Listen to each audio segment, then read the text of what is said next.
कुंज बिहारी जय राधा माधव।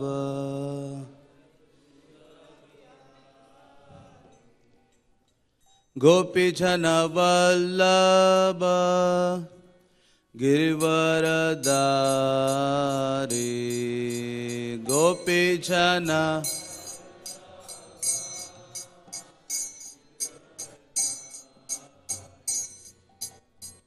गोपी जन वल्लभ गिरिवरधारी। गोपी जन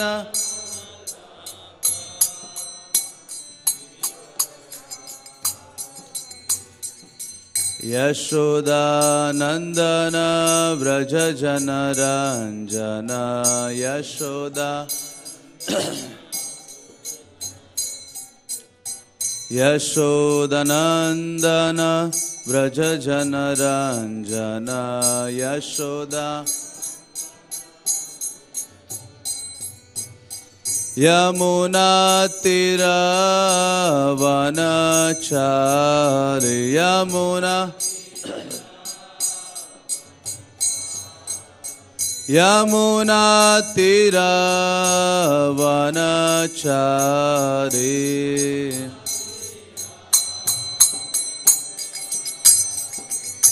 जय राधा माधव कुंज बिहारी। जय राधा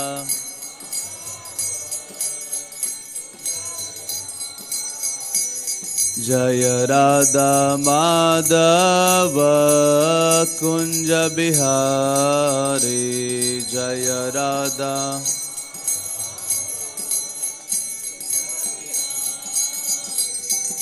गोपी जन वल्लभ गिरिवरधारी।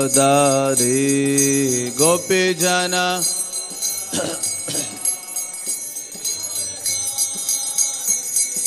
गोपी जन वल्लभ गिरिवरधारी। गोपी जन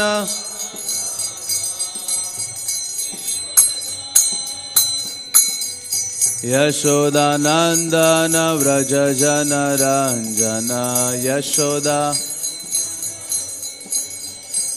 यशोदानंदन व्रज जनरंजन। यशोदा यमुना तीरवनचारि। यमुना तीरवन यमुना तीरवनचारि।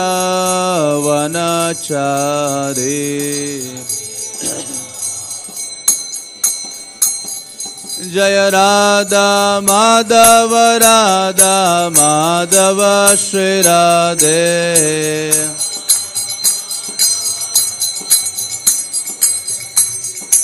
जय राधा माधव राधा माधव श्री राधे।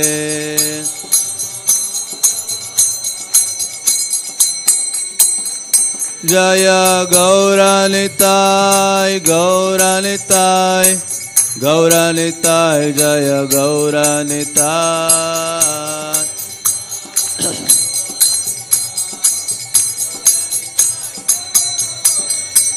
प्रभुपाद प्रभुपाद प्रभुपाद श्रील प्रभुपाद।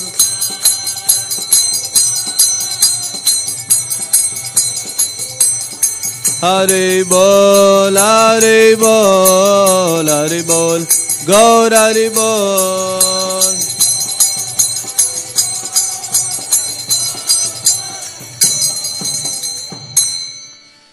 जय ओम विष्णुपाद परमहंस परिव्राजकाचार्य अष्टोत्तर शत Shri Srimad his divine grace AC Bhakti Vedanta Swami Srila Prabhupada की। ISKCON BBD founder acharya Srila Prabhupada की।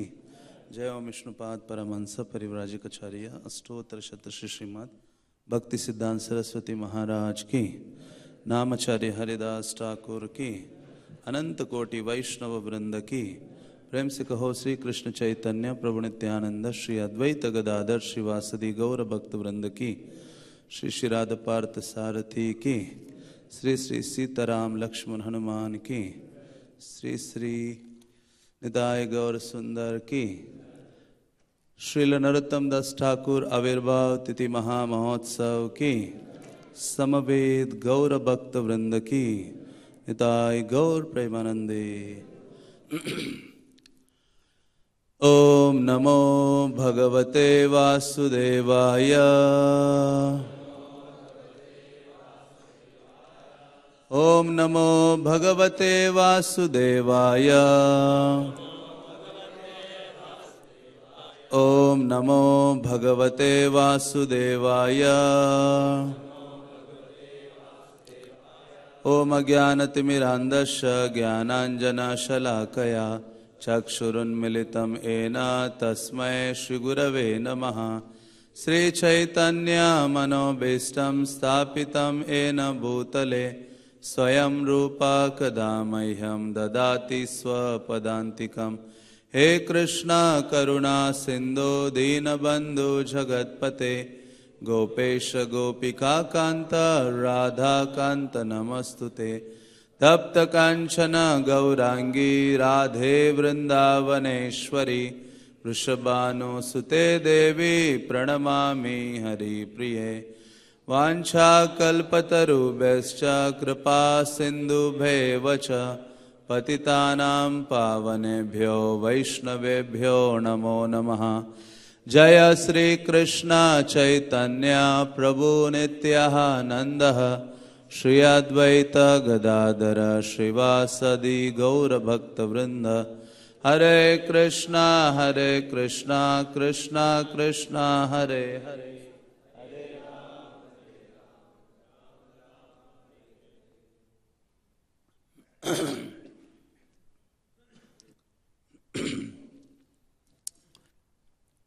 तो आज बहुत ही विशेष दिन है,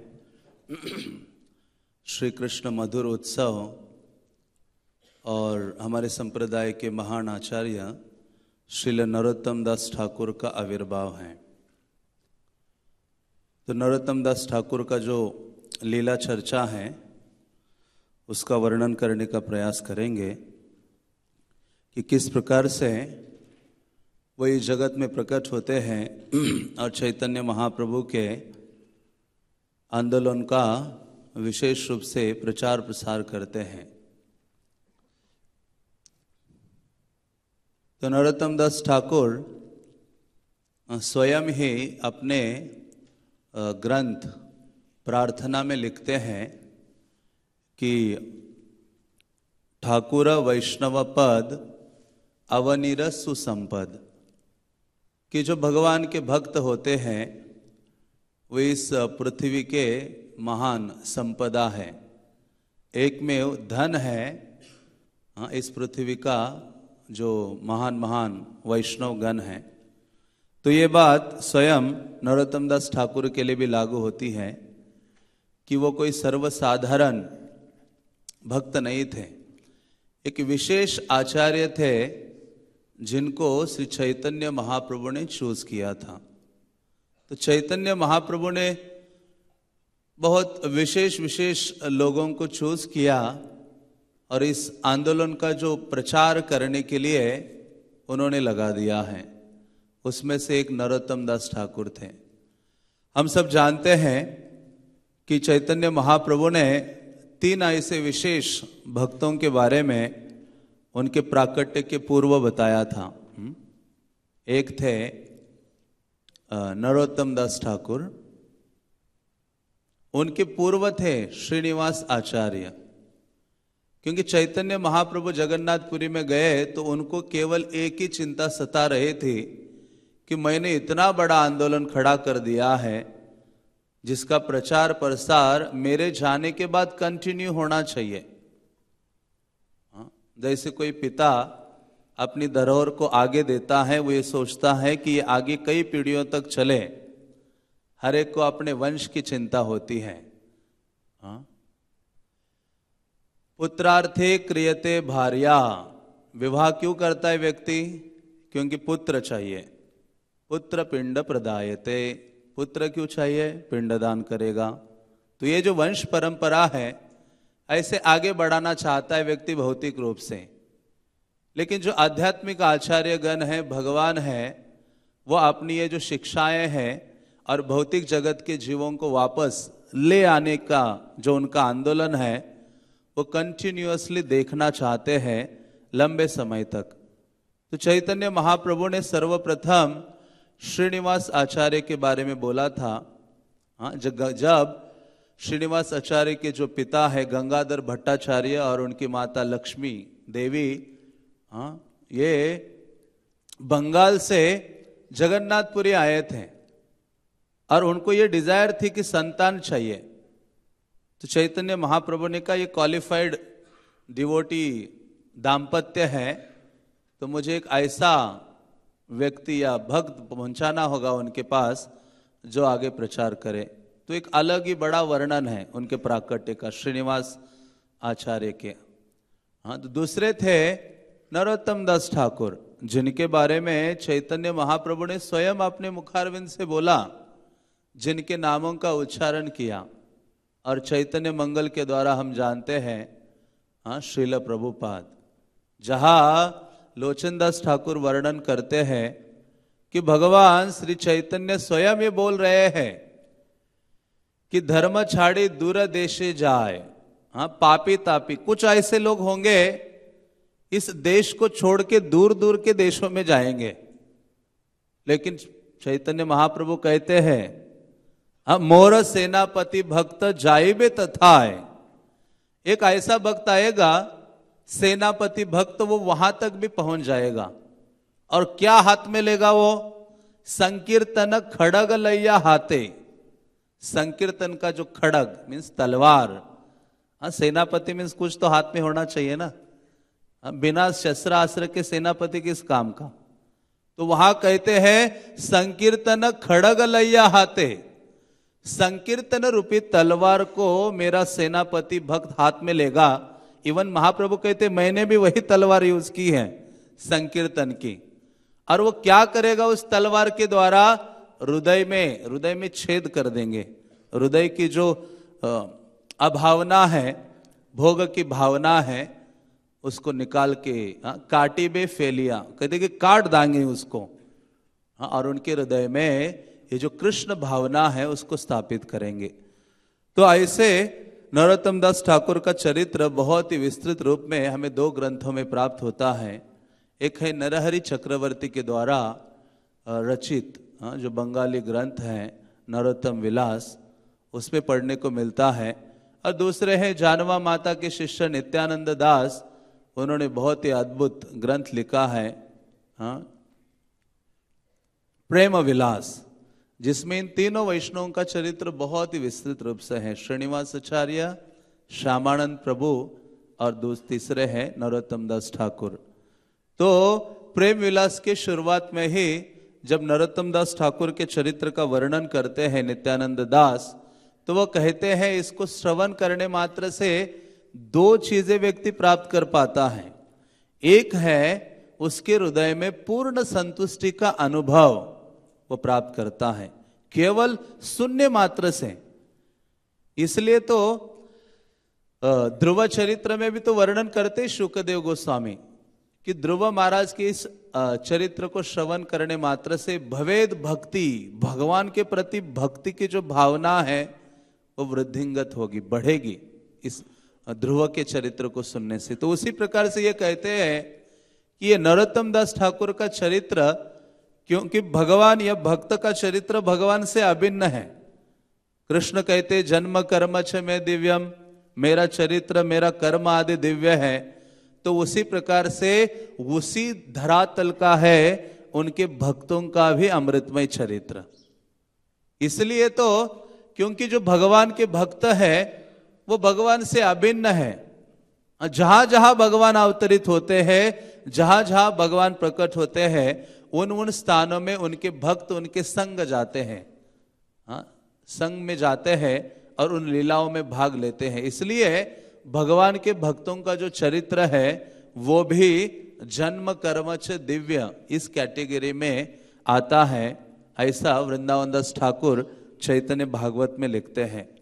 तो ऐसे नरोत्तम दास ठाकुर के चरित्र की विशेषता है, जिसको श्रवण करने मात्र से व्यक्ति पूर्ण संतुष्टि अनुभव करता है। और दूसरा क्या है, जो भगवान का पवित्र नाम है उसके प्रति एक टेस्ट, जागृत, एक प्रकार का रुचि उसके हृदय में जागृत होता है कृष्ण नाम के उच्चारण करने के लिए। तो ऐसे ये नरोत्तम दास ठाकुर का चरित्र है। हमारे पास समय है थोड़ा, जिसके अनुपात में हम कुछ वर्णन करने का प्रयास करेंगे, उनका जो जन्म आदि है। तो ऐसे नरोत्तम दास ठाकुर प्रकट होते हैं खेतुरी ग्राम में। खेतुरी ग्राम वृंदावन से अभिन्न है, ऐसा कहा जाता है। इवन बड़े बड़े महात्मा गण ये डिजायर करते हैं, भगवान से प्रार्थना करते हैं कि अगला जन्म मुझे प्राप्त हो तो कहां प्राप्त हो जाए, खेतुरी ग्राम में, जहां नरोत्तम महाशय का प्राकट्य हुआ है। तो चैतन्य महाप्रभु वृंदावन जाने के लिए तो कई बार प्रयास किए, संन्यास लेते ही केशव भारती से दंडा लिया कि नहीं लिया, भाग रहे थे वृंदावन। लेकिन उनको आकाशवाणी हुई। ये आकाशवाणी बहुत पुरातन चीज है, वो कंस के समय से आ रही है, आजकल की आकाशवाणी नहीं है। तो ये जो आकाशवाणी ने कहा अभी समय नहीं है, विश्वम्बर, अभी तो वो चैतन्य महाप्रभु थे, श्री कृष्ण चैतन्य, अभी समय नहीं है वृंदावन जाने का। तो नित्यानंद प्रभु शांतिपुर लाते हैं, तो वृंदावन जाने का पहला अटेम्प्ट खत्म हो गया। फिर पुरी आने के बाद चैतन्य महाप्रभु सोचते मुझे फिर से वृंदावन जाना है, क्योंकि सबको यही तो कामना करनी चाहिए। मोर यही अभिलाष विलास कुंज दिवोवास, विलास कुंज है, लीलाओं का वो कुंज है, आनंद का वो कुंज है वृंदावन, वही वास्तव में जाने योग्य स्थान है इस जगत में। तो सारे भक्त भगवान आचार्यगण वृंदावन ही जाना चाहते हैं। तो ऐसे पहली बार महाप्रभु फेल हो गए वृंदावन जाने के लिए, दूसरी यात्रा आरंभ की उन्होंने, और उन्होंने कहा मैं वृंदावन जाऊंगा तो नवद्वीप होते हुए जाऊंगा, अपने दो माताओं का दर्शन करूंगा, एक तो सची माता, दूसरी गंगा माता, गंगा में स्नान आदि करके निकल जाऊंगा। तो महाप्रभु निकले तो पुरी से हजारों हजारों की संख्या में भक्त उन लोग उनके पीछे चल रहे थे। हर कोई महाप्रभु के साथ जाना चाहता है। जैसे जगन्नाथपुरी की यात्रा में देखा, महाराज जब स्टेज में आ रहे थे, महाराज तो चल ही नहीं पा रहे थे, हर कोई उनको धक्के लगा के उनके आगे पीछे करके जा रहा था। तो वैसे ही जब महाप्रभु निकले वृंदावन की यात्रा में, तो हजारों भक्त उनके साथ निकल पड़े। महाप्रभु आगे आगे चलते थे, जहां जहां चरण रखते थे वहां वहां लोग जाकर चरण धूली लेते थे। तो इतने गड्ढे हो गए पूरे रास्ते में, जहां जहां चरण पड़ा वहां कई फुट गहरे गड्ढे बन गए, इतनी चरण धूल लेते जा रहे थे। क्योंकि महत पादो रजो अभिषेकम, ये भागवत की चीज को फॉलो कर रहे थे सारे, कि तभी भगवान के प्रति अनुराग होगा जब ऐसे महत पाद के चरणों के रज से क्या होना चाहिए, हमारा अभिषेक होना चाहिए। तो महाप्रभु आए, यहां नवद्वीप तक आ गए, और वहां चैतन्य महाप्रभु शांतिपुर बाद में आते, लेकिन यहां से जाते जाते कनाई नटशाला तक जाते हैं। रूप सनातन से मिलते, और कनाई रूप सनातन से मिलने के बाद सनातन गोस्वामी कहते आप ये कहा एक सर्कस वाले के जैसे जा रहे हो, सर्कस अपना पूरे सारे झुंड को लेके चलता है। तो आपको तो वृंदावन जाने की ये परिपाठी नहीं है, वृंदावन तो अकेले जाना चाहिए, या तो कोई एक व्यक्ति साथ में लेके जाना चाहिए। महाप्रभु ने सोचा ये सही बोल रहे हैं, वहां से सोचा अभी वृंदावन नहीं जाऊंगा, ये सनातन की वाणी सच है। तो चैतन्य महाप्रभु रूप सनातन को दीक्षा दी है। वहां से मालदा, जो आज भी वो स्थान है, नदी पार करोगे तो कनाई नटशाला आता है, रामकेली है, फिर मालदा है, बीच में गंगा नदी है, उस तरफ कनाई नटशाला है, वहां आज इस्कॉन का एक सेंटर है। तो वह कनाई नटशाला में महाप्रभु गए, और वहां से फिर उन्होंने क्या किया, दूर देखा, और बहुत जोर जोर से चैतन्य महाप्रभु कीर्तन करने लगे अपने भक्तों के साथ। बल्कि कनाई नटशाला में गंगा पार करने के बाद बैठ गए, और महाप्रभु ने कहा मैं वृंदावन नहीं जाऊंगा। नित्यानंद प्रभु कहते क्या हो गया वृंदावन नहीं जाऊंगा, उसके लिए तो संन्यास लिया था वृंदावन जाने के लिए। महाप्रभु कहते हैं मैंने अपना माइंड चेंज कर दिया है अभी, व्यक्ति को वहीं रहना चाहिए जहां उसका मन डिस्टर्ब नहीं होता या शांत रहता है। उसको जहां अच्छा लगे उस स्थान में रहना चाहिए व्यक्ति को। तो नित्यानंद प्रभु तो सोच रहे थे कि क्या हो गया। तो फिर चैतन्य महाप्रभु कहते हैं, मैं तो यहां रुका हूं अपने विशेष उद्देश्य की पूर्ति करने के लिए।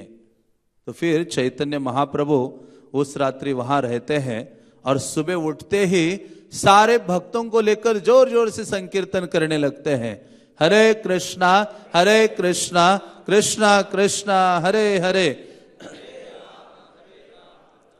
तो जब चैतन्य महाप्रभु जोर जोर से संकीर्तन करने लगे तो अचानक ही ये जो कृष्ण नाम है वो उच्चारण करने के बजाय चैतन्य महाप्रभु चिल्लाने लगे जोर जोर से, नरोत्तम नरोत्तम नरोत्तम।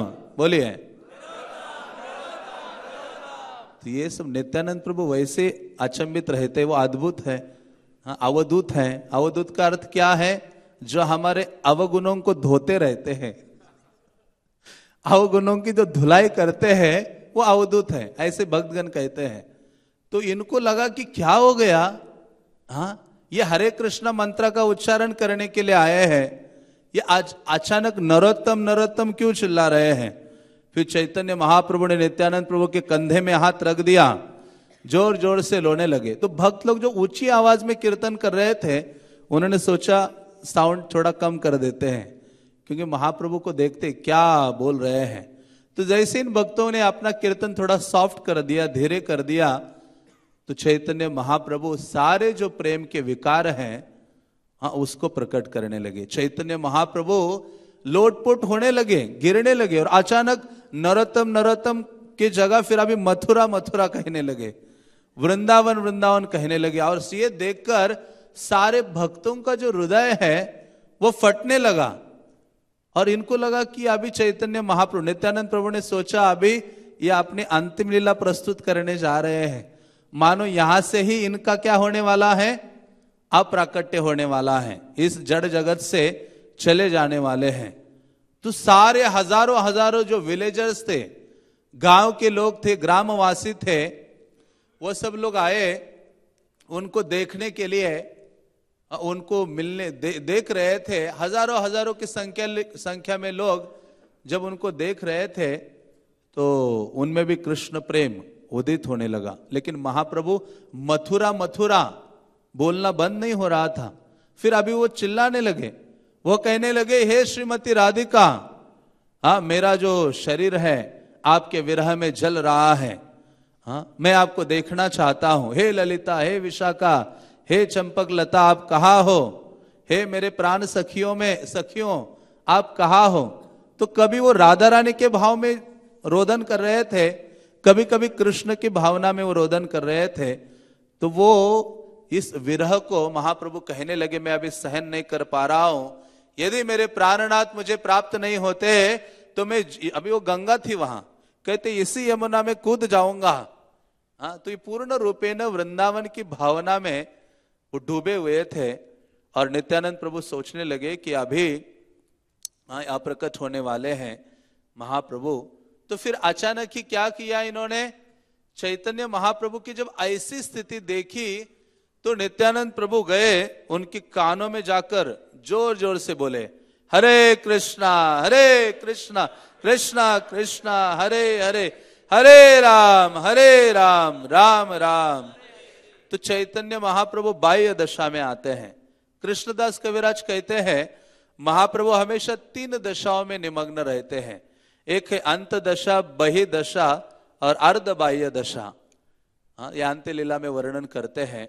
तो इस प्रकार से जब भी महाप्रभु को बाह्य दशा में लाना होता था तो उनके, चाहे पुरी के भक्त हो या नवद्वीप के भक्त हो, उनके पास एक ही मंत्र था, और वो कौन सा था? हरे कृष्णा कृष्णा कृष्णा हरे हरे, हरे राम राम राम हरे हरे। तो इस प्रकार से चैतन्य महाप्रभु बाह्य दशा में आते हैं, और बाह्य दशा में आए तो पुनः वो नरोत्तम का कीर्तन करने लगे। तो सबने सोचा कि ये नरोत्तम क्यों चिल्ला रहे हैं। तो कुछ लोग सोचने लगे, कुछ भक्त सोचने लगे कि मानो चाहे नरोत्तम नाम का कोई महापुरुष का प्राकट्य होने वाला है, कोई महापुरुष प्रकट होने वाला है, तो चैतन्य महाप्रभु ने नित्यानंद प्रभु का आलिंगन करते हैं और उनको अपने आंसुओं से भिगा देते हैं। और वो कहते हैं, चैतन्य महाप्रभु कहते हैं, ये नित्यानंद प्रभु कहते हैं, ये नरोत्तम कौन है? ये नरोत्तम नाम का आप उच्चारण क्यों कर रहे हो? हाँ, तो चैतन्य महाप्रभु ने कहा कि हे नित्यानंदा, तुम देख रहे हो सामने? तो कहते देखो, उस पार एक गांव है गडेरहाट, वहां वो बहुत ही रम्य स्थली है जहां आगे चलकर मेरी जो इच्छा है, और मेरी इच्छा क्या है? कृष्ण भावना का वितरण। मेरी इच्छा की पूर्ति करने के लिए एक महान भक्त का प्राकट्य आगे चलकर यहां होने वाला है। क्योंकि मैं नवद्वीप में प्रकट हो गया तो मैंने नवद्वीप को डुबो दिया कृष्ण भक्ति से, हरिनाम संकीर्तन से, और नवद्वीप को डुबाने के बाद मैं सीधा जगन्नाथपुरी आया। अभी जगन्नाथपुरी भी डूब रहा है।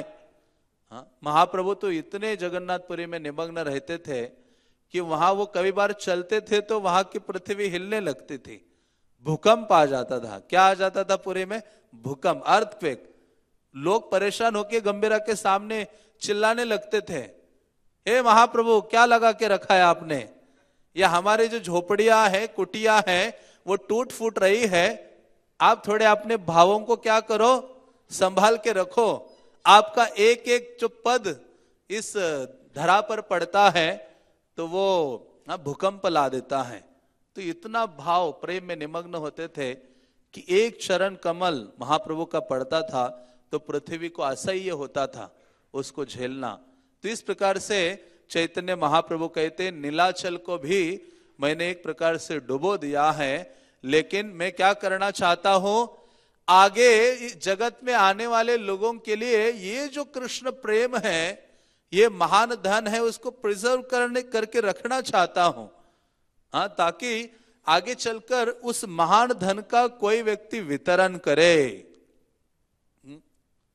तो जब ये सुना नित्यानंद प्रभु ने, तो उन्होंने बोला कि आप बहुत विचार कर रहे हो, तो वो कौन व्यक्ति है, जो कौन ऐसा कृपा पात्र व्यक्ति है जो इस कृष्ण भावना का वितरण करेगा आगे चलकर? तो चैतन्य महाप्रभु ने कहा कि मैं नहीं चाहता कि मेरे जाने के बाद भी ये जो आंदोलन है वो अप्रकट हो जाए।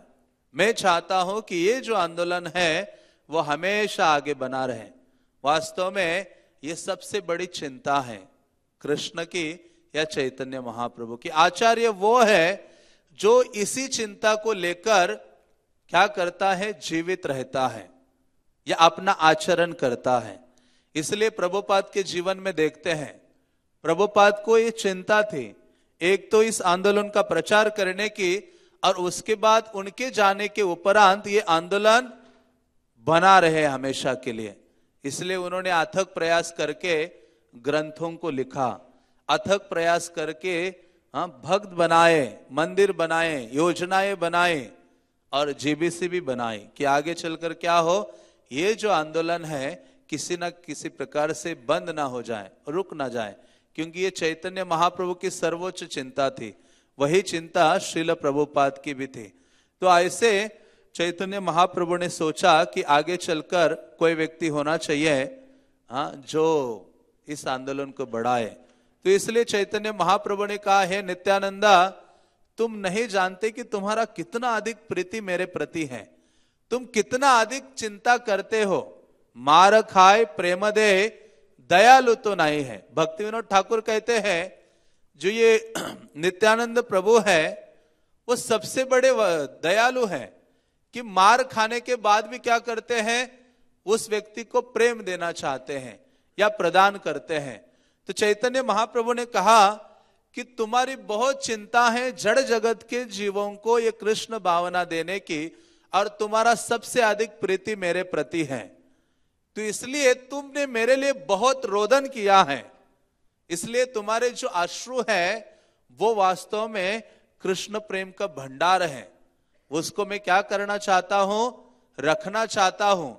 आगे चलकर उस महान नरोत्तम के लिए उसको हम प्रिजर्व करेंगे। तो वह पद्मा नदी है बंगाल में, पूर्व बंगाल में। ये जो गंगा है जब बहती है, बंगाल में जाने के बाद कई शाखाएं होती हैं, तो पूर्व बंगाल में ये नदी जब बहती है तो उसे पद्मा कहा जाता है। तो जब महाप्रभु ने कहा इसी पद्मा में हम उसको रखेंगे और आगे चलकर वो नरोत्तम को प्राप्त हो जाएगा, इसलिए नरोत्तम दास ठाकुर क्या है? प्रेममय तनु, चैतन्य महाप्रभु के प्रेममय तनु है। सर्वसाधारण देह नहीं है उनका, उनका तो प्रेम से पूरा वो शरीर है, दिव्य शरीर है। तो ऐसे चैतन्य महाप्रभु नित्यानंद प्रभु ने क्या किया? उस प्रेम धन को लिया। अभी हमारे दिमाग से परे है ये प्रेम धन एग्जैक्टली क्या वस्तु है। हमें तो प्रसाद समझ में आता है जो स्थूल रूप में है, उसको देखने मात्र से हमारा प्रेम द्विगुणित हो जाता है। तो ये कृष्ण प्रेम हमारे लिए दूर है, बस हमें सुनना चाहिए और प्रार्थना करनी चाहिए। तो ऐसे उन्होंने उस प्रेम धन को ले लिया और वो पद्मा में दोनों ने प्रवेश किया। जैसे इन दोनों ने प्रवेश किया, उनके स्पर्श करने मात्र से जो पद्मा नदी का जो जल है बढ़ने लगा, इतना अधिक बढ़ने लगा मानो सुनामी आ रहा है। गांव के लोग सोचने लगे कोई बारिश नहीं हुई, तूफान नहीं आया, ये जल इतना अपना सीमा लांघ कर बाहर क्यों आ रहा है? तब उनको पता चला कि ये जो महाप्रभु और नित्यानंद प्रभु का स्पर्श पाकर ये जो पद्मा नदी है पूर्ण रूपे न अपलावित हो रही है। तो जैसे पद्मा नदी के उसमें प्रवेश किया, इन्होंने उस प्रेम धन को रखने के लिए निवेदन किया, तो पद्मा नदी मूर्तिमान स्वरूप में प्रकट हो गई। इन्होंने कहा आपको ये प्रेम धन हम रख रहे हैं आपके पास, इसको आगे चलकर नरोत्तम को देना है आपने। पद्मा कहती है, पद्मावती बोले प्रभु करो निवेदन, के मने जाने बोकार नामो नरोत्तम। उन्होंने निवेदन करते हुए कहा है प्रभु मैं कैसे जानूंगी, कैसे समझूंगी कि ये नरोत्तम कौन है? तो महाप्रभु कहते हैं जहर परश तुम्हें अधिक उछालिबा, सही नरोत्तम प्रेम तारे तुम्हें दिबा। वो कहते हैं कि जिस व्यक्ति के स्पर्श मात्र में, स्पर्श करने मात्र से तुम और अधिक बहुत तरंगे निकल पड़ेगी तुम्हारे रिवर तुमसे, तो ये जान लो कि वो व्यक्ति कौन है? नरोत्तम है। उछलने लगोगी तुम अधिक जिसके स्पर्श मात्र से। तो नरोत्तम दास ठाकुर के लिए चैतन्य महाप्रभु ये दिव्य प्रेम धन रखते हैं पद्मा रिवर के पास, और वहां से उस क्रॉस करने के बाद चैतन्य महाप्रभु चले जाते हैं जगन्नाथपुरी की ओर। तो ऐसे चैतन्य महाप्रभु जगन्नाथपुरी जाने के बाद फिर नित्यानंद प्रभु को एकांत में बुलाते हैं गंभीरा में, और उनका आदेश देते हैं, आदेश देते हैं कि बंगाल में जाओ और जाकर क्या करो? पहले तो कहते करह संसार, मैरिज कर लो, विवाह कर लो, ये गुप्त आदेश। और दूसरा कहते हैं प्रचार करो। तो ऐसी दो चीजें उनको बोलते हैं और वो निकल पड़ते हैं। और कौन सा प्रचार करने के लिए कहा था नित्यानंद प्रभु को? हरे कृष्ण महामंत्र का, हरि नाम। तो इन्होंने जाके एक और चीज ऐड की। कौन सा नाम ऐड किया? गौरंगा।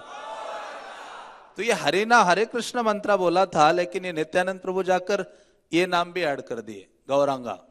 उसका भी प्रचार करने लगे, कि गौरांग की शरण ग्रहण करो। तो ऐसे नित्यानंद प्रभु आते हैं, प्रचार आदि करते हैं। फिर बाद में उनको वीरचंद्र प्रभु की प्राप्ति होती है वसुधा के द्वारा, वो भी महान प्रचार करते हैं।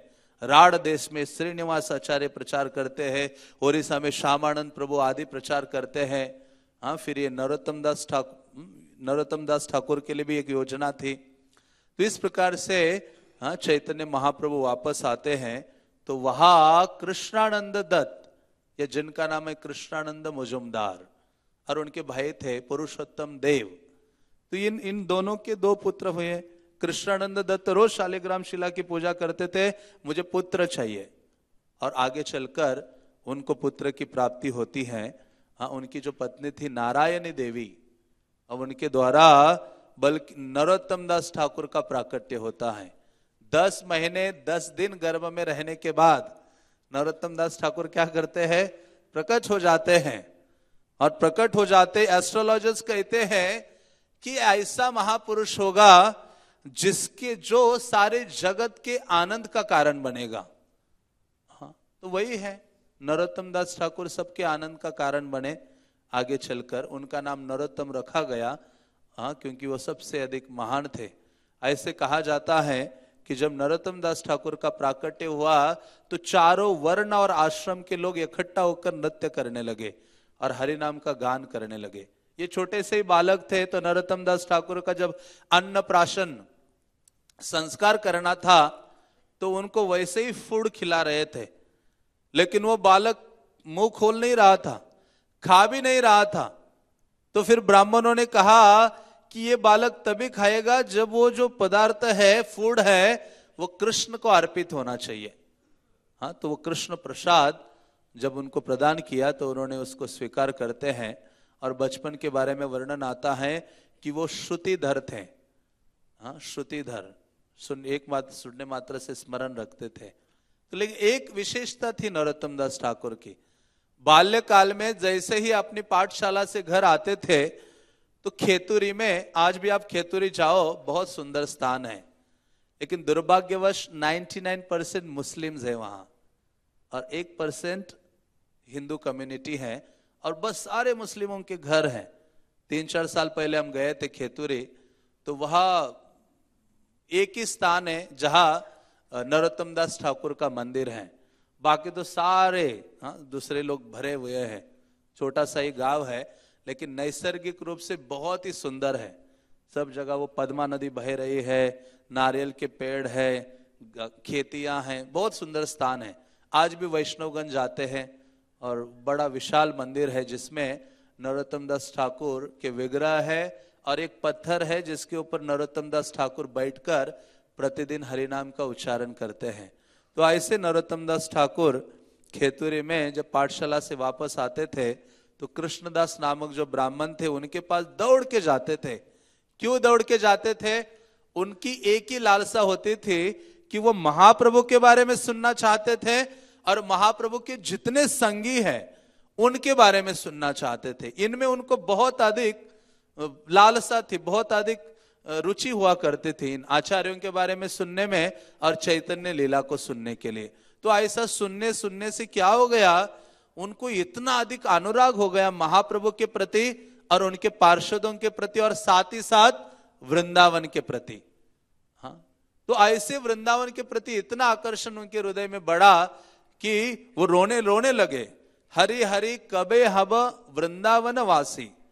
हाँ, उनके गीत में भी आता है प्रार्थना में, कब वो दिन आएगा कि मैं वृंदावन का वासी बनूंगा। हाँ, तो ऐसी भावना इतनी अधिक होने लगी उनके हृदय में, दिन रात रोने लगे। चैतन्य महाप्रभु नित्यानंद प्रभु की कृपा प्राप्त करने के लिए वृंदावन जाने के लिए, तो नित्यानंद प्रभु एक रात्रि में स्वप्न में आते हैं और वो कहते हैं कि हे नरोत्तम, बल्कि उनकी माता उनको नारू कहा करती थी। हाँ, तो ये नरोत्तम को नित्यानंद प्रभु कहते हैं कि बस तुम्हें तुम्हारी सिद्धि मिल जाएगी, केवल कुछ ही कदम घर से चलो। कहां तक चलो? पद्मा नदी तक। वहां जाने के बाद सारे तुम्हारे मनोरथ है, सारी सिद्धियां हैं, वो तुम्हें प्राप्त होगी। तो ये जो नरोत्तम है सुबह उठते हैं, अभी बालक ही थे, चल पड़ते हैं पद्मा नदी की ओर। अभी कई बार गए थे लेकिन उसमें डूबे नहीं थे। हाँ, वो बच्चों के साथ खेला करते थे लेकिन स्नान आदि नहीं किया था। लेकिन नरोत्तम दास ठाकुर नित्यानंद प्रभु की विशेष आज्ञा से जब पद्मा में प्रवेश करते हैं तो वही चीज हो गई। हाँ, वो पद्मा नदी इनके स्पर्श मात्र से उछलने लगी, जल फैलने लगा और पद्मा नदी सोचने लगी कि यही है वो नरोत्तम जिनके लिए मेरे पास जो महान धरोहर नित्यानंद प्रभु और चैतन्य महाप्रभु ने रखी है। तो पद्मा नदी आती है और उनको कहती है कि ये आपका ये जो प्रेम रखा है ना आपके लिए, अभी वो प्रेम लिक्विड फॉर्म में था। हाँ, कोई ऐसा स्थूल फॉर्म में नहीं था। तो इनको तो समझ में नहीं आ रहा था क्या कृष्ण प्रेम आपके लिए रखा है और वो ले लो। तो ये थोड़े अचंभित से हो गए थे कि कैसे मैं लूं। तो उन्होंने क्या किया, पद्मा नदी ने कहा कि क्या करो तुम उसको पियो। तो जैसे उन्होंने पिया, जो भी जल था उसका पीने मात्र से, और इतना पिए कि पूर्ण संतुष्टि तक पिए, वर्णन आता है पूर्ण तरह से संतुष्ट ना हो जाए। जैसे कोई प्यासा होता है, उसको जब तक पानी और मांगता है और मांगता है, पीता है, संतुष्ट हो जाता है, शांत हो जाता है। वैसे इन्होंने पूर्ण संतुष्टि तक वो प्रेमामृत का पान किया, और जैसे पिया तो चेंजेस नजर आने लगे। ऐसे देखने लगे क्या है, वो क्या हो गया, मैं तो ब्लैक एंड व्हाइट था, अभी पूर्ण रूपे न गौर वर्ण हो गया हूं। क्या हो गया हूं, गौर वर्ण, गौर तनु हो गए। वो प्रेममय तनु था ही, तो अभी गौर तनु हो गए। हाँ, ऐसा तनु उनका हो गया, गौर वर्ण हो गया। और स्वाभाविक रूप से वो नाचने लगे, रोने लगे, जीवा से कृष्ण नाम का उच्चारण करने लगे, गौरांग नित्यानंद को पुकारने लगे। तो ये सब हो रहा था। तो ये नरोत्तम दास ठाकुर सोचने लगे मेरे साथ क्या हो रहा है। हाँ, तो वैसे ही वो बाहर आ जाते हैं। और उस समय उनकी माता बहुत चिंतित थी, काफी समय से ढूंढ रही थी सुबह से कि ये नरोत्तम नारू कहाँ चले गए।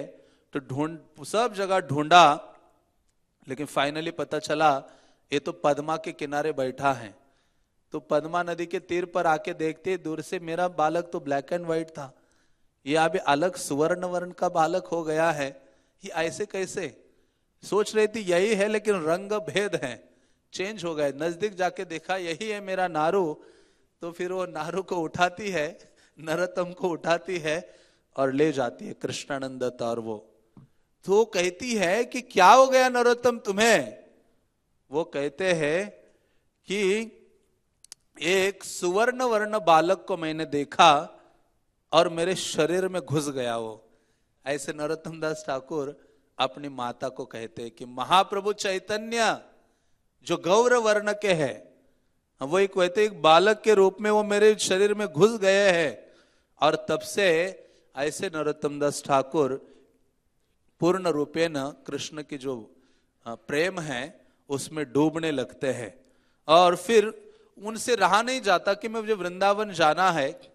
तो घर वालों को लगता है कि ये तो पागल हो गया है, भूत ने पछाड़ लिया है, अनाप शनाप बोल रहा है। तो ये एक ओझा को बुलाते हैं। ओझा कहता है कि इसको जाकल का सूप बना के पिलाना पड़ेगा। जाकल को क्या कहते हैं, सियार का सूप। वो प्रभुपाद के साथ भी हुआ था ना, चिकन सूप लीलामृत में आता है शुरुआत के, इसमें वर्णन आता है, स्वरूपदास गोस्वामी लिखते हैं। तो वैसे ही कहा कि इसको सियार का ये सूप पिलाना होगा। नरोत्तम दास ठाकुर रोने लगे। उन्होंने अपने पिता को कहा मैं इस शरीर का त्याग कर दूंगा अभी के अभी, यदि किसी की हत्या हो जाए मेरे लिए। तो डर जाते हैं। फिर उनके इस बहाने उनके फादर को दूर जाना होता है काम के लिए। हाँ, तो फिर नरोत्तम दास ठाकुर वो बहाना बनाकर अपने घर से निकल पड़ते हैं। हाँ, और निकल पड़ते हैं। बल्कि उनके फादर को लेने के लिए कोई जमींदार के सिपाही आए थे। तो मदर ने कहा चलो फादर नहीं, तुम चले जाना, वहां से वापस आ जाना। उन सिपाहियों के साथ नरोत्तम दास ठाकुर गए और बीच में ही बहाना बनाकर क्या हो गए, भाग गए। तो मैं सोच रहा था ये जो आंदोलन शुरू किया है ये भागने वालों ने शुरू किया है। और अब सारे प्रोमिनेंट आचार्य को देखो वो भागे ही हैं। ये चैतन्य महाप्रभु को देखो सन्यास लेने के लिए रात में भागे। एक तो घर से भागे, भाग के नदी में जंप लगाई और वो घाट को पता नहीं कौन सा घाट है, नवद्वीप बाराकोना घाट, वहां कूद के दौड़ते वर्णन आता है इतने दौड़े। नवद्वीप से जो महाप्रभु ने रनिंग की मैराथन शुरू की थी वो कटवा में जाके रुक गए। उसके जो कुटिया थी केशव भारती की, और गए जाते ही बोला मुझे सन्यास चाहिए। उन्होंने कहा जा तुम्हारे माँ से पूछ के आ जाओ और पत्नी से पूछ के आओ। तो ऐसा वर्णन आता है। वृंदावन दास ठाकुर कहते सन्यास लेने के लिए महाप्रभु पागल हो चुके थे, वो फिर से दौड़ने लगे। तो केशव भारती देखते ये तो चला जाएगा फिर से नवद्वीप। कहते रुको रुको, मैं तुम्हें संन्यास दूंगा। उनको रोकते हैं।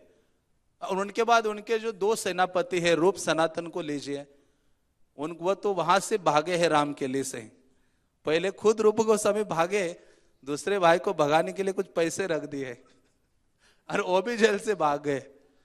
हाँ, तो आगे चलकर आए से रघुनाथ दास गोस्वामी, ये 3 गोस्वामी तो भागे ही है 6 में से। रघुनाथ दास गोस्वामी भी मंगल आरती में किसी पुजारी को बुलाने के लिए यदुनंदन आचार्य ने कहा था, तो ये रघुनाथ दास गोस्वामी भी वहां से भाग पड़े और सीधा कहां जाकर रुके, गंभीरा के सामने, जगन्नाथपुरी। तो वैसे ही ये नरोत्तम दास ठाकुर भी भागते हैं, भागते भागते उनके पास न खाने, लगभग कई दिनों तक उन्होंने खाया नहीं। एक बार जब रास्ते में सो गए, महाप्रभु आते हैं ब्राह्मण के रूप में, उनको दूध का पॉट देते हैं, उसको पान करते, फिर से शक्ति संपन्न होते, फिर से भागने लगते हैं।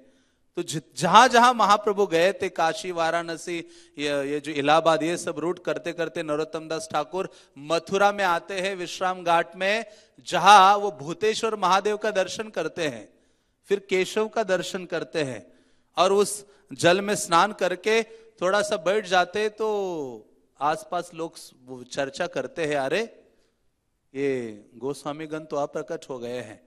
बल्कि जब नरोत्तम दास ठाकुर वृंदावन पहुंचने वाले थे, उस रात्रि में रूप गोस्वामी जीव गोस्वामी के स्वप्न में आते हैं। और उस समय कुछ ही आचार्य बचे थे, रूप सनातन तो नहीं थे।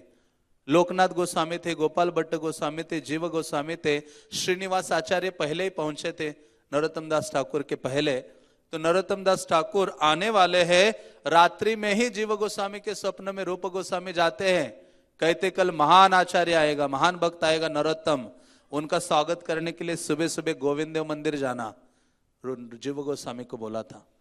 और ये श्रीनिवास आचार्य को भी स्वप्न आया कि कल तुम महान एक भक्त से मिलने वाले हो, तो सुबह जल्दी वहां गोविंद देव मंदिर में उनका स्वागत करने के लिए जाना। तो ये मानो इनके स्वागत की तैयारियां हो रही थी ब्रज में, और सारे जो बंगाल से भक्तगण आते थे, उनका एक में स्थान हुआ करता था गोविंद देव मंदिर।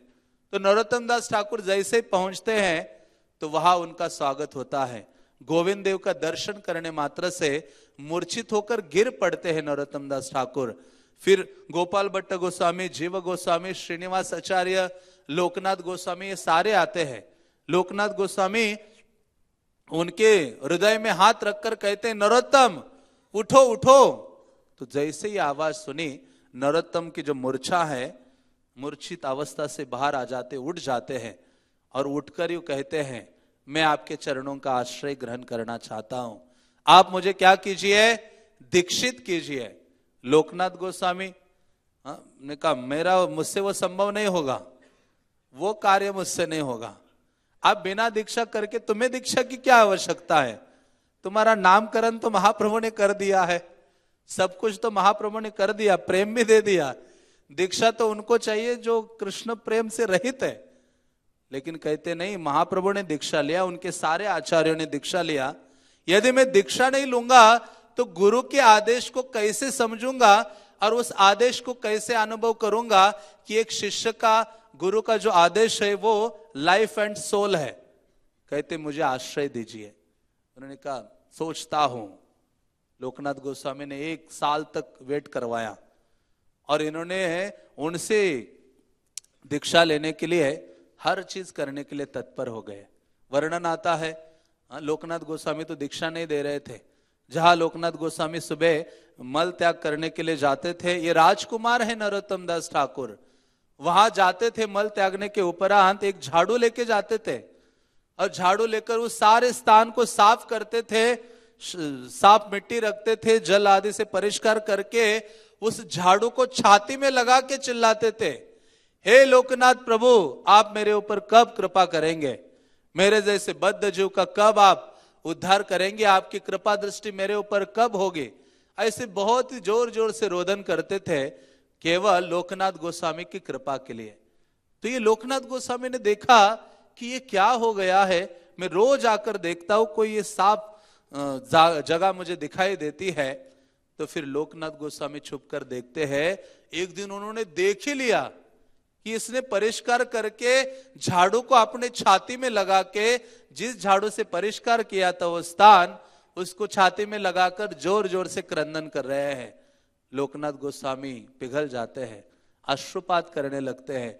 वही लोकनाथ गोस्वामी नरोत्तम दास ठाकुर का आलिंगन करते और उनको ले आते अपनी कुटिया में और अपने विग्रह के सामने बिठाकर कहते, जाओ यमुना स्नान करके आओ, आज ही मैं तुम्हें क्या करूंगा, दीक्षित करूंगा।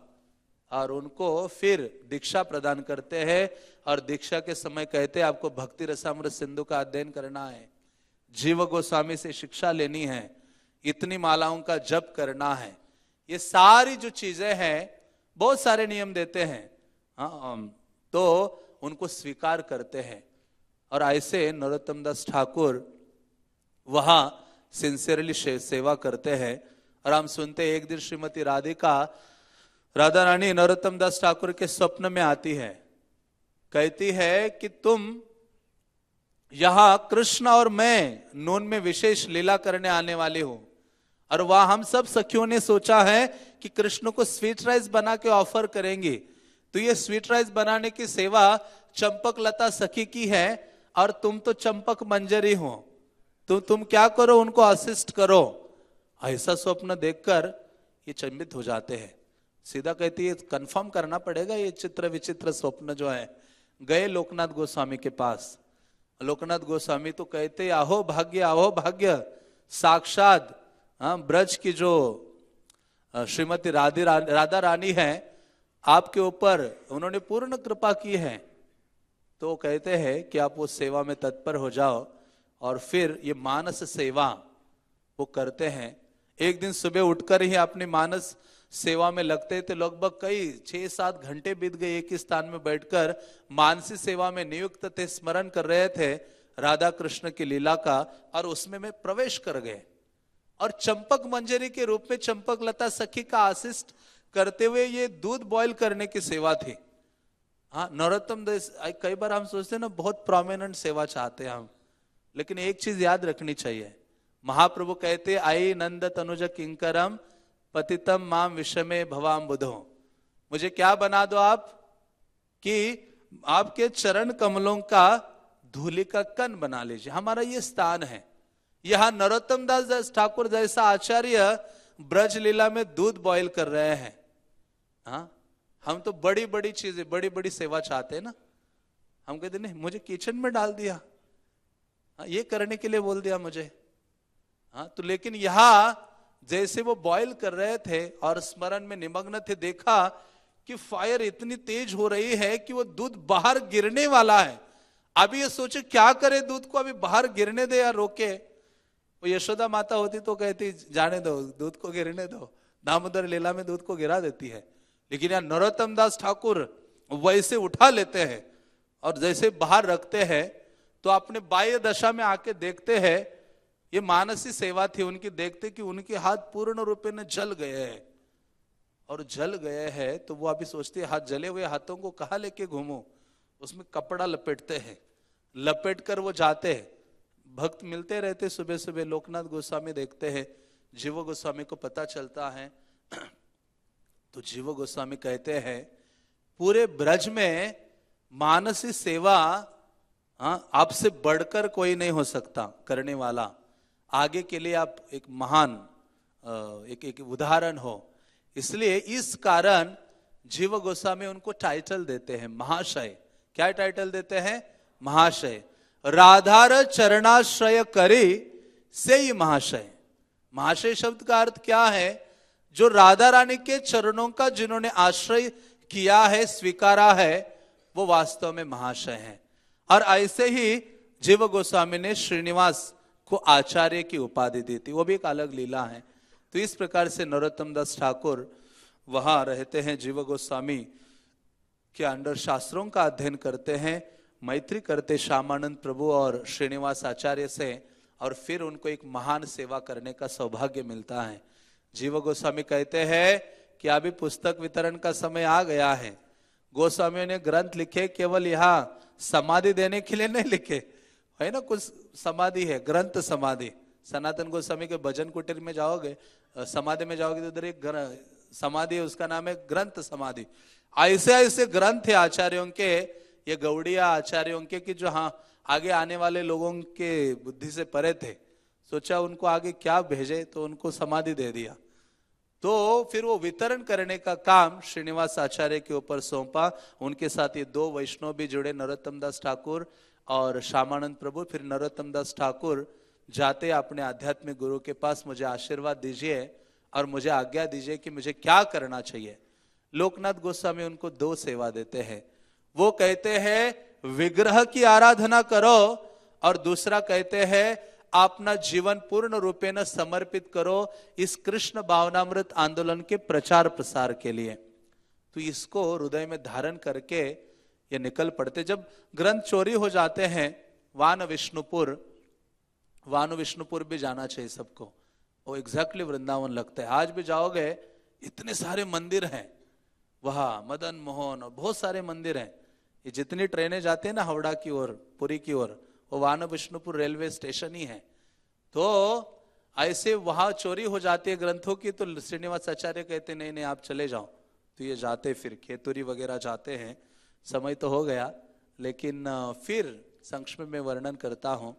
नरोत्तम दास ठाकुर जाते हैं, फिर प्रचार आदि करते हैं, पहला गौर पूर्णिमा मनाते हैं, और सारे जानवा माता सब लोग कहते हैं आप कीर्तन करो, आप कीर्तन करो। क्योंकि चैतन्य महाप्रभु ने कहा था तुम एक ऐसा कीर्तन स्टाइल ले आओ जो सब लोग उससे शुद्ध हो जाएंगे। गडेर हाट, उसका नाम है गरानहाड़ी कीर्तन स्टाइल। हाँ, जो उन्होंने शुरू किया था नरोत्तम दास ठाकुर ने, एक विशेष उनका स्टाइल था कीर्तन का।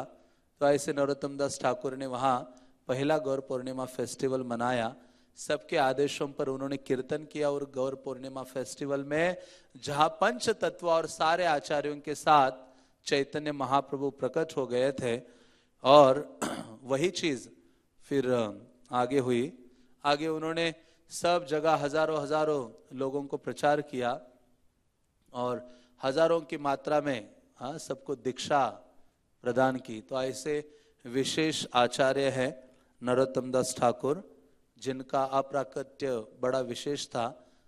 वो खेतुरे के पास ही गांभीला एक स्थान है, वहां अपने शिष्य गंगा नारायण चक्रवर्ती के पास वो जाते हैं, और वहां जाकर वो कहते हैं मैं गंगा स्नान करना चाहता हूं।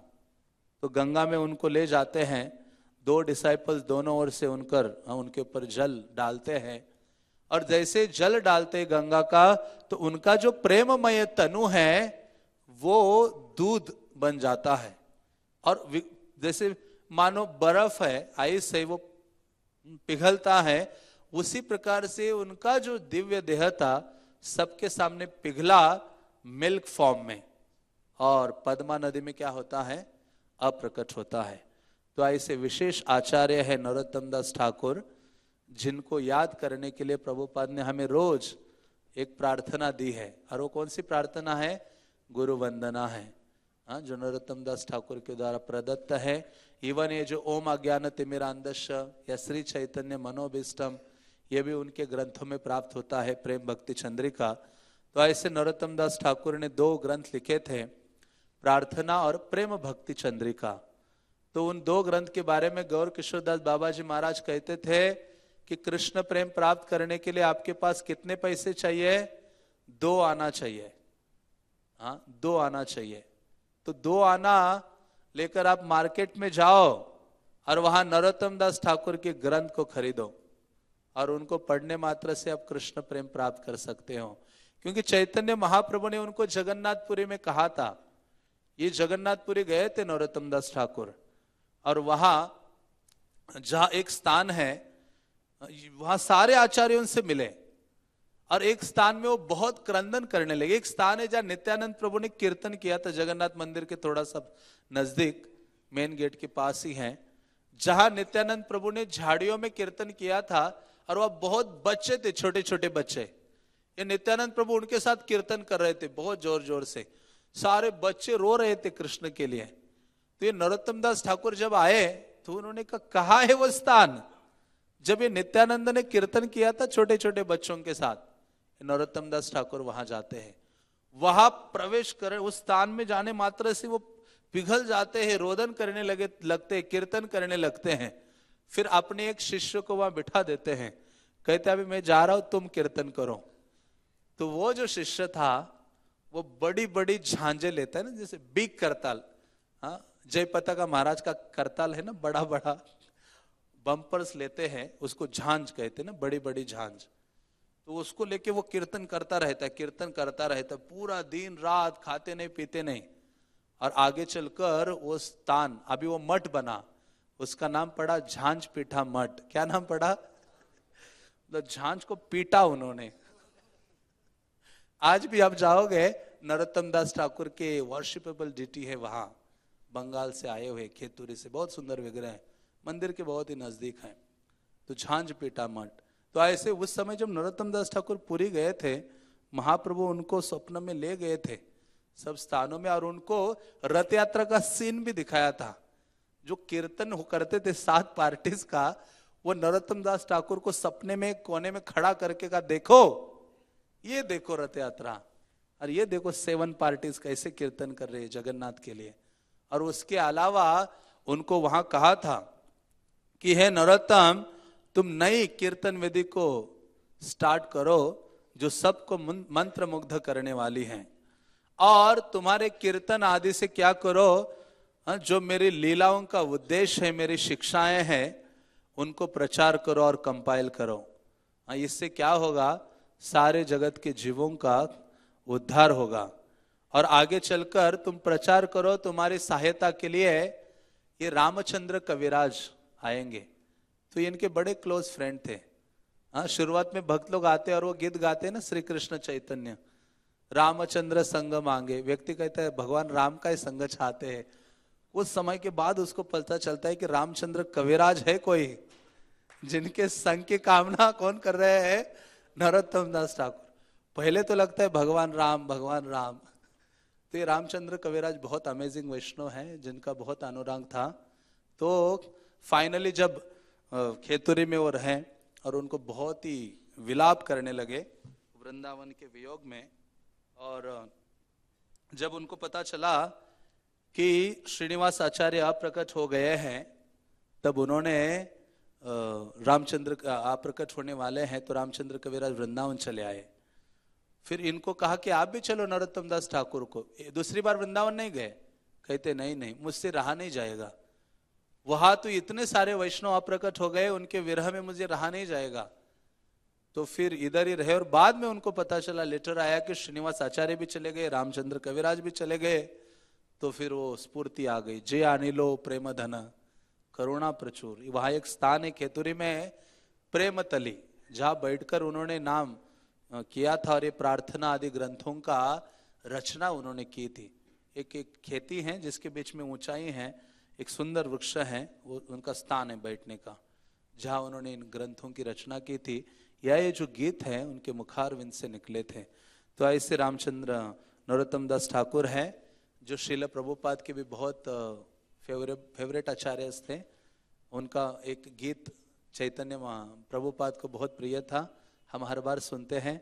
लंदन में प्रभुपाद थे तो यमुना माता ने कहा, प्रभुपाद, जो प्रभुपाद अपना सब कुर्ता वगैरह निकाल के दोपहर को अपना हारमोनियम लेके गाने बैठ गए, तो उनको कोई अकेले गाया करते थे, उनके 1-2 सेवक सेक्रेटरी और यमुना माता जी थी।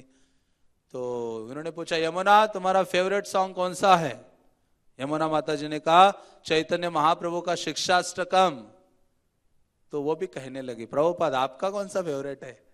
तो वो कहते, नरोत्तम दास ठाकुर का हरि हरि विफले जन्म गोवाइनु, मनुष्य जीवन पाया राधा कृष्ण ना बजिया, जानिया सुनिया विष खाइनु।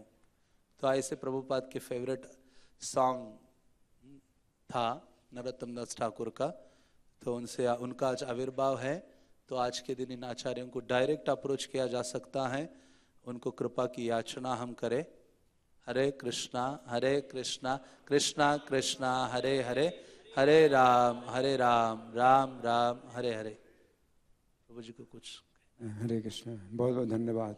कुछ श्री कृष्ण मधुर उत्सव के विषय में सूचना? आप ही दे दीजिए। नहीं, मैं जानना चाहता हूँ नहीं, क्या है? मैं जितना जानता नहीं हूँ। कृष्ण वैसे मधुर है, हमें तो उनकी मधुरता प्रसादम में अनुभव होती है। आप तो आज बताइए मधुर उत्सव। पूर्णिमा है, माघ है, पूर्णिमा है। तो पूर्णिमा के दिन भगवान हमेशा रासलीला करते हैं। तो आज की जो पूर्णिमा है इसमें भी भगवान ने कुछ मधुर लीलाएं की हैं राधा रानी के साथ और मंजरियों के साथ। और आज ऐसा मतलब योग भी बनता है कि इसी दिन नरोत्तम दास ठाकुर का भी जन्म मनाया जाता है, उनका भी जन्म हुआ। तो ये कुछ विशेष योग है कि जिस दिन श्री कृष्ण मधुर उत्सव का दिन आता है तो उसी दिन नरोत्तम दास ठाकुर का भी जन्मदिन आता है, क्योंकि चंपक मंजरी हैं और मंजरियाँ और जो गोपियाँ हैं और सखियाँ हैं ये सब कृष्ण के साथ में मधुर संबंध से जुड़ी हुई हैं। तो माधुर्य भाव में कुछ भक्तों का जो है स्वरूप है वो कृष्ण के साथ माधुर्य भाव में है, किसी भक्त का स्वरूप दास्य भाव में है, सख्य भाव में है। तो प्रत्येक जीव का कोई ना कोई वह स्वरूप है और इन 5 भावों में से कोई एक भाव है जो कि जागृत करना है हमको। तो हमारा कोई आग्रह नहीं होता है कि भाई हमें माधुर्य भाव या गोपी भाव ही चाहिए। अगर हमारा स्वरूप कृष्ण के सेवा में है, सखा भाव में है, दास्य भाव में है, किसी भी रूप में हो तो हमें वही जागृत करना है। और ये जो विधि बताई है नरोत्तम दास ठाकुर ने और जितने हमारे आचार्य हैं जिन्होंने विधि बताई है, तो वो विधि जो है हमें शुद्ध करती है। जब शुद्ध करती है तो हम जो है अपना जो स्वरूप है वो हमारा जागृत हो जाता है। तो कोई ज़रूरत नहीं कि इस्कॉन को छोड़ करके आप जाएं गौड़िया मठ में कि भाई गौड़िया मठ में हमें गोपी भाव सिखाया जाएगा। तो इस्कॉन में तो जो है गोपी भाव नहीं सिखाया जाता है, इसलिए हम इस्कॉन को छोड़ करके गौड़िया मठ जाएंगे। और गौड़िया मठ वाले कहते हैं कि हाँ इस्कॉन वाले जो है आपको नहीं, वो तो प्राथमिक शिक्षा देते हैं, प्राइमरी की शिक्षा देते हैं। इस्कॉन तो पाठशाला है और हमारा डिग्री कॉलेज है, तो आप फिर पाठशाला में पढ़ने के बाद डिग्री कॉलेज में जाओ। तो कोई ज़रूरत नहीं है आपको डिग्री कॉलेज में जाने की। ये पूरी जो है इसमें डिग्री और पीएचडी सब कुछ इसमें ही आपको प्राप्त हो जाएगी। आप जो है शुद्धिकरण की विधि को आप अपनाइए और इसी में लगे रहिए, आपको सब कुछ मिल जाएगा इसी में। हरे कृष्ण।